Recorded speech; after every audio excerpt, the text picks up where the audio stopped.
ಓಂ ನಮೋ ನಾರಾಯಣ, ಓಂ ನಮೋ ನಾರಾಯಣ, ಓಂ ನಮೋ ನಾರಾಯಣ. ಇವಾಗ ನಾನು ಏನು ಹೇಳಕ್ಕೆ ಬಂದಿದ್ದೀನಿ ಅಂತಂದರೆ, ಬಳ್ಳಾರಿನಲ್ಲಿ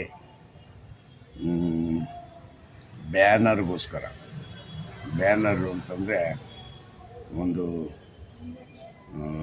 ಏನದು ಜನಾರ್ದನ್ ರೆಡ್ಡಿ ಮನೆ ಬಾಗಿಲಲ್ಲಿ ಬ್ಯಾನರ್ ಕಟ್ಟೋದು ಅಂತೇಳಿ ಒಂದು ಕೊಲೆ ಆಗಿದೆ. ಒಂದು ಕೊಲೆಯಲ್ಲಿ ಹಂತೆ ಆಗಿದೆ. ಇವ್ರಿಗೆ ಎಷ್ಟು ದ್ವೇಷ ಇದೆ.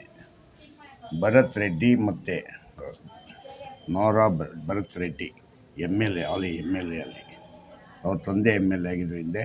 ಈ ಸಾರಿ ಅವನು MLA ಆಗಿದ್ದಾರೆ. ಇವರು ಒಂದು ಸಣ್ಣ ವಿಷಯಕ್ಕೆ ಒಂದು ಕೊಲೆ ಇದಕ್ಕೆ ಹೋಗ್ತಾರೆ ಅಂದರೆ ಇವರು ಎಷ್ಟು ಸರಿ, ಏನು ಮಾಡಬಹುದು, ಏನು ಮಾಡೋಕ್ಕೆ ಹೊರಟವ್ರೆ ಪ್ರಪಂಚನಿಗ, ಜಗತ್ತಿನಿಗ. ಈ ಜನಾರ್ದನ್ ರೆಡ್ಡಿ ಹಿಂದೆ ಎಲ್ಲ ದರ್ಬಾರು, ಬಳ್ಳಾರಿಯಿಂದ ಜನಾರ್ದನ್ ರೆಡ್ಡಿ ಅಂತ ಇದ್ರು. ಜನಾರ್ದನ್ ರೆಡ್ಡಿ ಅಂದರೆ ಬಳ್ಳಾರಿಯಿಂದ ಜನಾರ್ದನ್ ರೆಡ್ಡಿ ಅಂತ ಇದ್ರು. ಅದು ಅವ್ರ ಜೊತೆಗೆ ಶ್ರೀರಾಮುಲು ಮತ್ತು ಸೋಮಶೇಖರ್ ರೆಡ್ಡಿ ಮತ್ತು ನಾಗೇಂದ್ರ ಕಂಪ್ಲೇಸ್ ಸುಮಾರು ಜನ ಇದ್ದರು ಇವ್ರ ಜೊತೆ. ಈಗೆಲ್ಲ ಅದೇ ನಾಗೇಂದ್ರ ಕಂಪ್ಲಿ ಎಲ್ಲ ಹೋಗಿ ಕಾಂಗ್ರೆಸ್ಸಿಗೆ ಸೇರ್ಕೊಂಡಿದ್ದಾರೆ. ಕಾಂಗ್ರೆಸ್ನಿಗೆ ಬಲಪಡಿಸ್ತಾ ಇದ್ದಾರೆ. ಅವರು ಈಗ ಅವರೊಂಥರ ಹಿಂದೆ ವಾಲ್ಮೀಕಿ ಹಣದಲ್ಲಿ ಯಾರು ನಾಗೇಂದ್ರ ಅವರು ಜೈಲಿಗೆ ಹೋಗಿ ಬಂದರು. ಆ ಸರ್ಕಾರದ ದುಡ್ಡೇ ಲೂಟಿ ಮಾಡೋಕ್ಕೆ ಕೊಟ್ಟಂಥ ನಾಗೇಂದ್ರ ಅವರು ಲೂಟಿ ಮಾಡಿ ಸಿಕ್ಕಾಕೊಂಡು ಜೈಲಿಗೆ ಹೋಗಿ ಬಂದರು.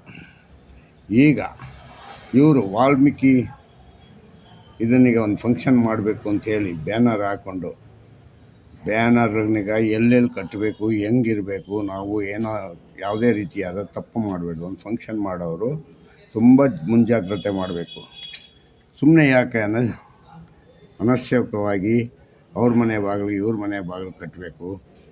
ನೀವು ಒಂದೇ ಸಮನೆ ಒಂದೇ ರೀತಿಯಾಗಿ ಬೇರೆ ಬೇರೆ ಜಾಗಗಳಿದೆಯಲ್ವ, ಅಲ್ಲೆಲ್ಲ ಮಾಡಬೇಕಲ್ವ. ಅದು ಬಿಟ್ಟು ನೀವು ಜನಾರ್ದನ್ ರೆಡ್ಡಿ ಮನೆ ಮುಂದೆ ಕಟ್ಟಿದ್ರೆ ಅವ್ರಿಗೆ ಡಿಸ್ಟರ್ಬ್ ಆಗ್ತದೆ. ಡಿಸ್ಟರ್ಬು ಅಂತಂದರೆ ನೀವು ಕೇಳ್ಬಿಟ್ಟು ಕಟ್ಟಿದ್ರೆ ಒಂಥರ, ಕೇಳದೆ ಕಟ್ಟಿದ್ರೆ ಇನ್ನೊಂದು ಥರ. ಅರ್ಥ ಆಯ್ತಾ? ನೀವು ನಿಮ್ಮ ಉದ್ದೇಶ ಏನಿತ್ತು? ಕಾಂಗ್ರೆಸ್ನವ್ರಿಗೆ ಅಲ್ಲಿ ಗಲಾಟೆ ಮಾಡಬೇಕು, ಗಲಾಟೆ ಎಬ್ಬಿಸ್ಬೇಕು ಅಂತಲೇ ಉದ್ದೇಶ ಇತ್ತು ಅಂತ ಆಯಿತು ಅಲ್ಲಿಗೆ. ಆಮೇಲೆ ಏನೋ ಕಂಪ್ಲೇಂಟ್ ಆಯಿತು ಪೊಲೀಸ್ ಸ್ಟೇಷನಲ್ಲಿ. ಪೊಲೀಸ್ನವರೇ ಬಂದು ನಿಂತ್ಕೊಂಡು ಬ್ಯಾನರ್ನಿಗೆ ತೆರವುಗೊಳಿಸಿದ್ರು ಅಂತ ಸುದ್ದಿ. ಇನ್ನೊಂದು ಕಡೆ ಅವರು ಬ್ಯಾನರ್ನಿಗೆ ತೆರವಾದ ಮೇಲೆ ನೀವು ರೆಡ್ಡಿ ಬರೋದನ್ನೇ, ಹೊರಗಡೆಯಿಂದ ರೆಡ್ಡಿ ಬರೋದನ್ನೇ ಕಾಯ್ತಾ ನಿಂತಿದ್ದು, ರೆಡ್ಡಿ ಬಂದಿದ್ದ ತಕ್ಷಣ ಗನ್ನಿಂದ ಶೂಟ್ ಮಾಡ್ತೀರಂಗಂದರೆ, ಮತ್ತು ರೆಡ್ಡಿ ಬಂದ ಅಂತ ಕೂಗ್ಕೋತೀರ ಅಂದರೆ ನಿಮ್ಮ ಉದ್ದೇಶ ಏನು? ರೆಡ್ಡಿನಿಗೆ ಏನೋ ಒಂದು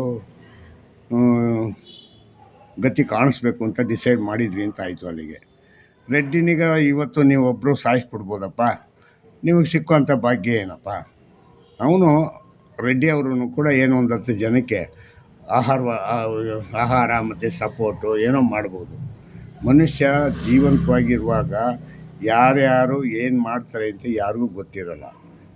ನಿಮ್ಮನ್ನು ಅಷ್ಟೇ, ನಿಮ್ಮನ್ನು ಒಳಗೊಂಡಂಗೆ ನಾನು ಹೇಳ್ತಾ ಇರೋದು. ನಿಮ್ಮ ಕೆಲಸ ನೀವು ಮಾಡಬೇಕು, ಅವ್ರ ಕೆಲಸ ಅವ್ರು ಮಾಡಬೇಕು. ಅದು ಬಿಟ್ಟು ನೀವು ಫಂಕ್ಷನ್ ಮಾಡ್ತೀನಿ, ನಾನು ನಮ್ಮ ತಾತನ ಫಂಕ್ಷನ್ನು ಇದು ಹಂಗಂತ ಹೇಳ್ಕೊಂಡು ಬಳ್ಳಾರಿನಲ್ಲಿ ಈ ರೀತಿಯಾದ ಕೆಲಸ ಮಾಡಿದ್ರೆ ಯಾರು ಮೆಚ್ಕೋತಾರೆ? ಸಿದ್ದರಾಮಯ್ಯ ಅವ್ರಿಗೆ ತಮ್ಮ ಪಕ್ಷದ MLA ಈ ಥರ ಮಾಡಿದ್ರು ಅಂತ ಅವ್ರಿಗೇನಾದ್ರು ವಿಷಾದ ವ್ಯಕ್ತಪಡಿಸ್ರ? ಇಲ್ಲ. ಯಾಕೆ ವಿಷಾದ ವ್ಯಕ್ತಪಡಿಸಲ್ಲ? MLAನೇ ಮಂತ್ರಿಯೇ ಮಾಡಬೇಕಾ? ಮುಖ್ಯಮಂತ್ರಿನೇ ಮಾಡಬೇಕು. ಕಾರಣ ಏನು ಹೇಳಿ? ನಿಮ್ಮ MLA ಮಾಡಿದ್ದು ಸರಿನೋ ತಪ್ಪ ಅಂತ ರಿಪೋರ್ಟ್ ತಗೊಳ್ಳೋಕ್ಕೆ ಎಷ್ಟು ನಿಮಿಷ ಬೇಕು ನಿಮಗೆ ಹೇಳಿ? ನಿಮ್ಮ ಹತ್ರ ಇಂಟೆಲಿಜೆಂಟು, ಸಾವಿರಾರು ಜನ ಪೊಲೀಸು ಎಲ್ಲ ಇದ್ದಾರೆ. ನೀವು ಒಂದು ಕಾಲ್ ಹಾಕಿದ್ರೆ ಅವರು ಎಲ್ಲ ಡೀಟೇಲ್ನು ಕೊಡ್ತಾರೆ. ಆ ಕಾಲ್ನಿಗೆ ಡೀಟೇಲ್ ತೊಗೊಂಡು ತಪ್ಪು ಯಾರ್ದು ಅಂತ ತಿಳ್ಕೊಂಡು ಅವ್ರಿಗೆ ಈ ಥರ ಅಲ್ಲಪ್ಪ, ಈ ಥರ ಮಾಡಿ ಹಿಂಗಂತ ಹೇಳಬೇಕು. ಅದು ಬಿಟ್ಟು ಬೆಳಗ್ಗೆ SP ಅವರು ಬೆಳಗ್ಗೆ ಟ್ರಾನ್ಸ್ಫರ್ ಆಗಿ ಬರ್ತಾರಂತೆ, ಸಾಯಂಕಾಲಕ್ಕೆ ಸಸ್ಪೆಂಡ್ ಮಾಡ್ತಾರಂತೆ. ಅವನು ಇನ್ನೂ ಡ್ಯೂಟಿಗೆ ಜಾಯ್ನ್ ಆಗಿದ್ನೋ ಇಲ್ಲೋ ಗೊತ್ತಿಲ್ಲ, ಪಾಪ ಆಫೀಸ್ಗೆ ಹೋಗಿ ಕೂತ್ಕೊಂಡಿದ್ನೋ ಇಲ್ಲೋ ಗೊತ್ತಿಲ್ಲ. ಅವನನ್ನು ಸಸ್ಪೆಂಡ್ ಮಾಡಿ ನಿಮಗೆ ಸಿಕ್ಕಂಥ ಭಾಗ್ಯ ಏನು? DK ಶಿವಕುಮಾರ್ ಅವರೇ ಮತ್ತು ಸಿದ್ದರಾಮಯ್ಯ ಅವರೇ, SP ಸಸ್ಪೆಂಡ್ ಮಾಡಿಬಿಟ್ರೆ ಇದು ಬಗೆಹರಿದೋಗ್ಬಿಡ್ತಾ? ಹೇಳಿ, ಹೆಂಗೆ ಬಗೆಹರಿತದೆ? ಎಸ್ ಪಿನ ಹೆಂಗೆ ಸಸ್ಪೆಂಡ್ ಮಾಡ್ತೀರಾ? ಹೋಗಲಿ, ಕಾನೂನಾಗಿ ಅವ್ರು ಏನಾದ್ರು ಕೋರ್ಟ್ಗೆ ಹೋದರೆ ಅವ್ರು ಗೆದ್ದು ಒಳಗಡೆ ಬರ್ತಾರೆ. ಮತ್ತೆ ಅವಾಗ ಯಾರಿಗೆ ಅವಮಾನ ಆಗೋದು? ಹಿಂದೆನೂ ತುಂಬ ಜನರಿಗೆ ಈ ಥರ ಕೊಟ್ಟಿದ್ದೀರ ಅಂತ ಇಟ್ಕೊಳ್ಳಿ, ಅವ್ರು ಕೋರ್ಟ್ಗೆ ಹೋಗೋರೆ, ವಾಪಸ್ ಬಂದು ಡ್ಯೂಟಿ ಮಾಡ್ತಾವ್ರೆ. ಆದರೆ ಅವಮಾನ ಅಲ್ವಾ ಅದು? ನಿಮ್ಗೆ ಅದೆಲ್ಲ ಅವಮಾನ ಅನ್ಸಲ್ವಾ? ನಾಚಿಕೆ ಆಗಲ್ವಾ? ಹಾಂ, ಕುಮಾರಸ್ವಾಮಿ ಶಿವಕುಮಾರ್ ಅವರೇ, ನೀವು ಈಗ ಒಂದು ಹೊಸದಾಗಿ ಒಂದು ನಿಯೋಗನ 6 ಜನನೋ 7 ಜನನೋ ಕಳಿಸಿ ನಿಯೋಗ ಕಳಿಸಿದ್ದೀರ. ನಿಯೋಗ ಏನು ಮಾಡ್ಬೋದು? ಸರ್ಕಾರಿ ಅಧಿಕಾರಿಗಳು ಕೊಡ್ತಕ್ಕಂಥ ನ್ಯೂಸ್ನೇ ನೀವು ಸರಿಯಾಗಿ ಇದು ಮಾಡಿಲ್ಲ ಅಂದರೆ ನಿಮ್ಮ ಪಕ್ಷದ ಕಾರ್ಯಕರ್ತರು ಹೋಗಿ ಏನು ನಿಯೋಗ ಮಾಡ್ತಾರೆ? ಆ ನಿಯೋಗದಲ್ಲಿ ಏನು? ಒಟ್ಟಿನಲ್ಲಿ ಸರ್ಕಾರದ ದುಡ್ಡು ಖಾಲಿ ಆಗಬೇಕು, ಅವ್ರಿಗೆ ಊಟ ತಿಂಡಿ ಖರ್ಚು, ಟಿ ಎ ಡಿ ಎ ಆಳು ಮುಳು ಕಸ ಕಡ್ಡಿ ಅಂತ ಖರ್ಚಾಯಿತು ಅಂತ ನೀವು ವರದಿ ಒಪ್ಪಿಸ್ಬೇಕಲ್ಲ. ಆ ವರದಿಗೋಸ್ಕರ ಅಷ್ಟೇ ಇವ್ರನ್ನಾಗ ವರದಿ ತಗೊಂಬನ್ನಿ ಹೋಗಿ ಅಂತ ಕಳಿಸಿದ್ದೀರ.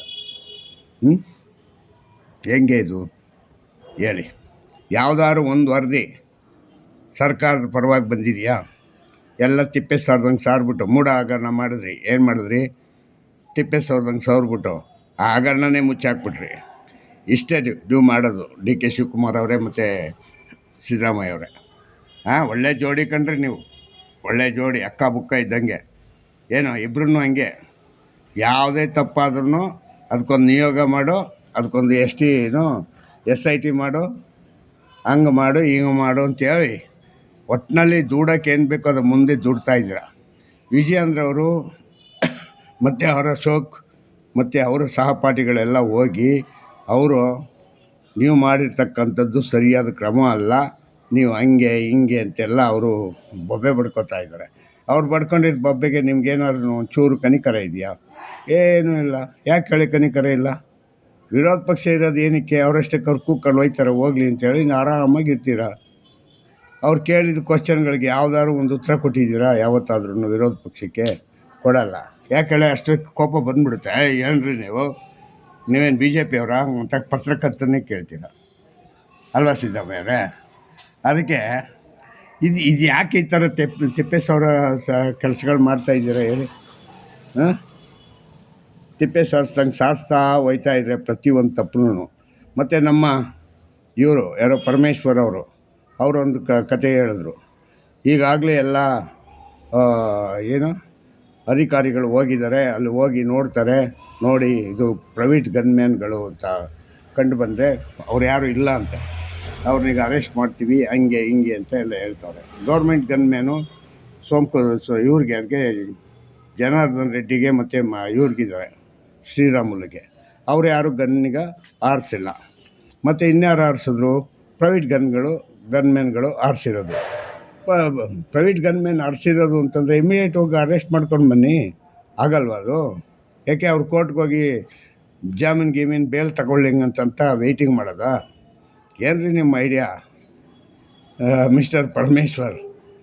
ನಿಮ್ದು ಯಾವಾಗೂ ನ್ಯಾಯ ಹೆಂಗಿರುತ್ತೆ ಅಂದರೆ ಸುಮ್ಮನೆ ನಿಧಾನವಾಗಿ ಹೇಳ್ತಾ ಇರೋದು. ನಿಧಾನವಾಗಿ ಹೇಳೋಷ್ಟೊತ್ತಿಗೆ ಅವ್ನು ಜಾಮೀನು ತಗೊಂಡು ಆರಾಮಾಗಿ ನಿಮ್ಮ ಮುಂದೆ ಬಂದು ನಿಂತ್ಕೋತಾನೆ. ಹೌದು ಸರ್ ನಾನೇ ಮಾಡಿದ್ದು ಅಂತಾನೆ ಅವನು. ಆವಾಗ ನಿಮಗೆ ಬೇಲ್ ಸಿಗ್ತಾ? ಬೇಲ್ ಸಿಕ್ಕಿದೆ ಹಂಗಂದ್ರೆ ಆರಾಮಾಗಿರುವಾಗು ನೋಡೋಣ ಮುಂದೆ ಏನಾಗುತ್ತೆ ಅಂತೇಳಿ ಕಳಿಸ್ತೀರ. ಹಿಂಗೆ ನಾನು ಕಣ್ಣಾರ ಕೆಲವು ಕೇಸ್ಗಳನ್ನ ಕೇಳಿದ್ದೀನಿ. ಅರ್ಥ ಆಯ್ತಾ? ಎಲ್ಲರೂ ಬರೀ ರಕ್ಷಣೆ ಏನು ರಕ್ಷಣೆ ಮಾಡಿ ಏನು ಸಾಧನೆ ಮಾಡ್ತೀರಾ? ತಪ್ಪೇ ಅಲ್ವಾ? ಒಂದು ಬಲಿಗೆ ತಗೊಂಡ್ರಲ್ಲ ಒಬ್ಬ ವ್ಯಕ್ತಿನಿಗೆ, ರಾಜಶೇಖರ್ ರೆಡ್ಡಿ ಅಂತೇಳಿ, ಅವನ ಕುಟುಂಬಕ್ಕೆ ಎಷ್ಟು ಆಘಾತ ಆಯಿತು. ನೀವೇನೇ ಕೊಡ್ಬೋದಪ್ಪ ನಿಮ್ಮ ಪಕ್ಷದಿಂದ ಇಷ್ಟು ದುಡ್ಡು ಇಲ್ಲ ಇದು ಹಂಗೆ ಹಿಂಗೆ ಅಂತೆಲ್ಲ ಕೊಡ್ಬೋದು. ಆದರೆ ಅವಳ ಹೆಂಡ್ತಿಗೆ ಒಬ್ಬ ಗಂಡನ ಕೊಟ್ಟಂಗೆ ಆಗುತ್ತಾ? ಒಬ್ಬ ವ್ಯಕ್ತಿ ಹೋಗ್ಬಿಟ್ನಲ್ವ, ಅವನು 4 ಜನಕ್ಕೆ ಯಾವುದಾದ್ರು ಸಣ್ಣ ಪುಟ್ಟ ಕೆಲಸ ಮಾಡಿ 4 ಜನನಿಗೆ ಅವನು ಸಹಕಾರ ಮಾಡ್ಕೋತಾ ಇದ್ನಲ್ವ, ಅವನ ಬಗ್ಗೆ ಯಾಕೆ ನೀವು ಯೋಚನೆ ಮಾಡಲಿಲ್ಲ? ಅಲ್ಲ ರೀ, ಯಾವಾಗ ನೋಡೋ ಇದೇ ಥರನೇ. ಯಾವಾಗೂ ಒಂದು ವಿಷಯದಲ್ಲ ಕಾಂಗ್ರೆಸ್ ಪಾರ್ಟಿಯವರು ನಡ್ಕೊಳ್ಳೋದು. ಎಲ್ಲ ವಿಷಯದಲ್ಲೂ ತರಾತುರಿಲಿ ಮಾಡಿಬಿಡೋದು, ಆಮೇಲೆ ಸಿಕ್ಕೊಂಡು ಒದ್ದಾಡೋದು. ಇದು ಹಂಗೆ ತರಾತುರಿನಲ್ಲಿ ಮಾಡಿರೋದೆ. ಇಲ್ಲ ಬೇಕು ಅಂತಲೇ ಮಾಡಿರಬೇಕು ಅಂತ ಅನ್ಕೋತಿದ್ದೀನಿ. ಯಾಕೆಂದರೆ ಜನಾರ್ದನ್ ರೆಡ್ಡಿ ಬಂದಾಗಲೇ ನೀವು ಗುಂಡಾರಿಸ್ತೀರಾ ಮತ್ತು ಜಗಳ ಮಾಡ್ತೀರಾ. ಅವ್ರ ಮನೆ ಕಡೆಗೆಲ್ಲ ಗುಂಡಾಗಿದೆ ಹೆಂಗಂತಂದರೆ ಪೆಟ್ರೋಲ್ ಬಾಂಬ್ ಬೇರೆ, ಅದು ಬೇರೆ ಹಾಕಿದ್ರು ಅಂತ ಹೇಳ್ತಾವ್ರೆ.